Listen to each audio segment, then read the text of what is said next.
এই চ্যানেল কোনো অবৈধ কার্যকলাপকে উৎসাহিত বা সমর্থন করে না। এই চ্যানেলের সমস্ত বিষয়বস্তু কেবল তথ্য ও শিক্ষামূলক উদ্দেশ্যে প্রদান করা হয়েছে। যদা যদা হি ধর্মস্য গ্লানির্ভবতি ভারত অভ্যুত্থানমধর্মস্য তদাত্মানং সৃজামি। পরিত্রাণায় সাধুনাং বিনাশায় চ দুষ্কৃতং ধর্ম সংস্থাপনার্থায় সম্ভবামি যুগে যুগে। নমস্কার বন্ধুরা, জ্যোতিষী এবং তন্ত্রবিদ শান্তনু বন্দ্যোপাধ্যায়ের অডিও ইউটিউব চ্যানেলে আপনাদের স্বাগত জানাই। এখানে শ্রী শান্তনু বন্দ্যোপাধ্যায়ের বহুল প্রচারিত জ্যোতিষ টোটকা এবং ফলাফল আপনাদের সুবিধার জন্য তুলে দেওয়া হলো। এখানে আপনারা অডিও ফরম্যাটে নানা রকম রিপ্রেজেন্টেশন হবে গ্রাফিকের, তার মাধ্যমে আপনারা এই ভিডিওগুলো দেখতে পারবেন খুব সহজেই। যারা যারা জীবনে নানান সমস্যায় জড়িয়ে পড়েছেন এবং সহজ সমাধানের পথ খুঁজে পাচ্ছেন না, তারা দ্রুত যোগাযোগ করুন আমাদের এই বুকিং নাম্বার। দেখবেন তলায় স্ক্রোলে বুকিং নাম্বার যাচ্ছে। আমাদের বুকিং নম্বর হলো 9830143048। সকাল 11টা থেকে সন্ধে 7:30 মানে 7:30 পর্যন্ত এর মধ্যে আপনারা ফোন করবেন। প্রেম, বিয়ে, বিচ্ছেদ, চাকরি, ভাগ্য, রাশি, যে কোনো সমস্যায় দ্রুত যোগাযোগ করুন এই নাম্বারে। নাম্বারটি ভালো করে দেখুন এবং নিচের স্ক্রোলগুলো ভালো করে আপনারা ফলো করুন। জন্মছকে বৃহস্পতির স্থান সবল করতে ও আর্থিক উন্নতি পেতে দান আপনারা করতে পারেন অনেকগুলি জিনিস। অর্থাৎ দানের মাধ্যমে আপনাদের জন্মছকে বৃহস্পতির স্থানকে আপনারা সবল করছেন, স্ট্রেনদেন করছেন, যাতে আপনাদের জীবনে অর্থ প্রবাহ বজায় থাকে এবং অর্থের আনুকূল্যে যেন আপনাদের সারা জীবন চলতে থাকে। বৃহস্পতি গ্রহকে অত্যন্ত শুভ ও কল্যাণকর বলে মানা হয়। জন্মছকে বৃহস্পতির স্থান যদি কোনোভাবে খারাপ থাকে তাহলে নানা সমস্যার মধ্যে পড়তে হয়। তাই জন্মছকে বৃহস্পতির স্থান শক্তিশালী করতে বৃহস্পতিবার করতে হবে বিশেষ কয়েকটি টোটকা, যার মাধ্যমে বৃহস্পতির স্থান সবল হবে, সৌভাগ্য বৃদ্ধি পাবে এবং আর্থিক দিকেও উন্নতি ঘটবে। বৃহস্পতিবার কয়েকটা জিনিস দান করা খুবই শুভ বলে মানা হয়, খুব শুভ। বৃহস্পতিবার কয়েকটি জিনিস আপনারা দান করতে পারেন। কি কি জিনিস আপনারা দান করবেন? ফল, ফ্রুট যদি আপনারা বৃহস্পতিবার দিন কাউকে ডোনেট করেন বা দান করেন অত্যন্ত ভালো।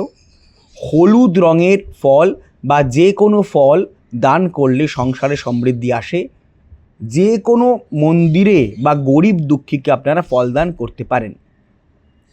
বৃহস্পতিবার হলুদ বর্ণের কোনো জিনিস দান করা অত্যন্ত শুভ এবং কার্যকর, যেমন কেশর, গোটা হলুদ বা হলুদ গুঁড়ো সবই রান্নার কাজে লাগে, এবং হলুদ বস্ত্র দান করতে পারলে খুব ভালো। না থাকলে রান্নাঘরে ব্যবহার করা হয় এমন জিনিস অর্থাৎ কেশর, গোটা হলুদ বা হলুদ গুঁড়ো আপনারা দান করতে পারেন। আর্থিক সমৃদ্ধিকেও আটকাতেই পারবেন। যদি কাউকে বিনামূল্যে ওষুধ দান করা হয়, মেডিসিন কাউকে দেওয়া হয়, ডোনেট করা হয়, খুব ভালো, ভীষণ ভালো। কি হয়? নিজের স্বাস্থ্য ভালো থাকে। অন্যকে ওষুধ দান করতে পারলে নিজেরা সুস্বাস্থ্যের অধিকারী হবেন। আর সত্যি যে সুস্বাস্থ্যের থেকে বড় কিছু হয় না, সুস্বাস্থ্যই সম্পদ, একটি কারণ তো আছেই। এছাড়া ওষুধ দান করলে আপনার নাম যশও বৃদ্ধি পায় পরিবারের মধ্যে এবং পরিজনদের মধ্যে, এবং যেখানে থাকেন সেই পরিবেশের মধ্যে, যে অ্যাটমসফিয়ারে থাকেন, যে পাড়ায় থাকেন, সেখানেও আপনার নাম বা সুনাম বৃদ্ধি পায়।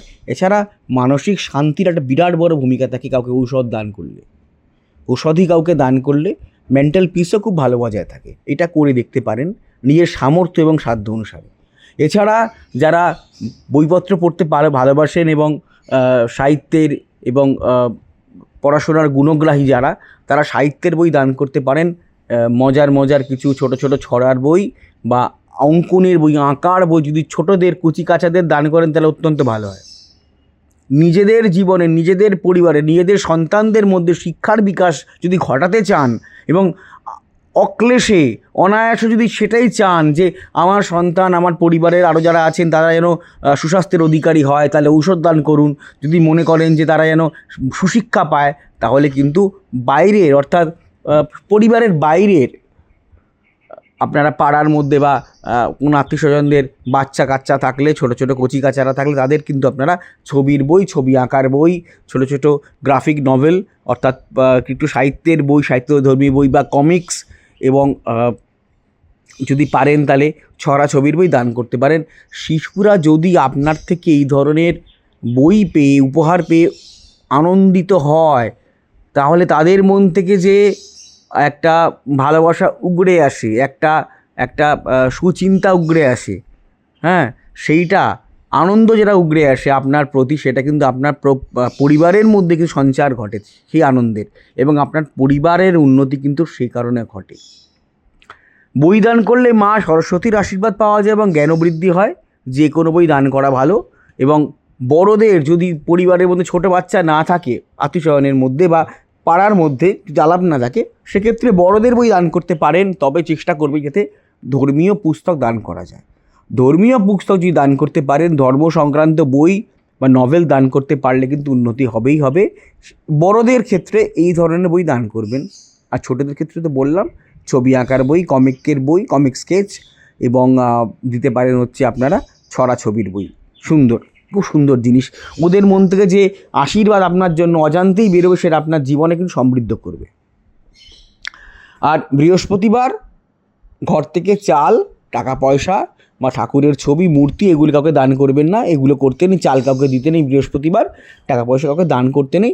অন্য সপ্তাহের অন্য দিনে করবেন, অন্য দিনে করলে ভালো। বৃহস্পতিবার এগুলো করবেন না। এই টোটকাগুলি পালন যদি করতে পারেন, একটু মেনটেন যদি করতে পারেন, টুকটুক করে সময় সুযোগ বুঝে টোটকাগুলি পালন যদি করেন, তাহলে কিন্তু আপনার নিজের জীবন সমৃদ্ধ হবে। আপনার ক্লোজ যারা, আপনার কাছের লোক যারা, নিজের স্ত্রী, নিজের মা, নিজের বাবা, ভাই বোন, তাদের ছেলে মেয়ে, আপনার সন্তান, এদের সবার ভালো হবে, সবার। এবং আপনার নিজের জন্মছকে বৃহস্পতির স্থান দুর্বল থাকলে সেই দুর্বলতা কেটে যাবে এবং স্থান উন্নত হবে। এবং আপনার অর্থভাগ্যও অনুকূল্য, আপনি দেখবেন অনুকূল হচ্ছে আপনার অর্থভাগ্য, অর্থ আনুকূল্য পাবেন আপনি আপনার জীবনে, পেতেই থাকবেন। এই কাজগুলি, ছোটো ছোটো কাজগুলি করতে থাকুন। দানেই কিন্তু আপনার, সামান্য দান, ঔষধ দান, বই দানে, সামান্য দানেই কিন্তু আপনার জীবন একেবারেই পাল্টে যাবে। আচ্ছা, একটা কথা আপনাদের বলি, সেটা হচ্ছে অডিও ট্র্যাক। আপনারা হয়তো আমার ভিডিওটা চালালেন এবং দেখলেন যে প্রথম থেকে সেটা ইংলিশে হচ্ছে। মুশকিল, শান্তনু ইংলিশে বলতে শুরু করছেন। না না, ব্যাপারটা তা নয়। 3টে ল্যাঙ্গুয়েজে আমাদের ভিডিওটা সেট হয়ে যায়।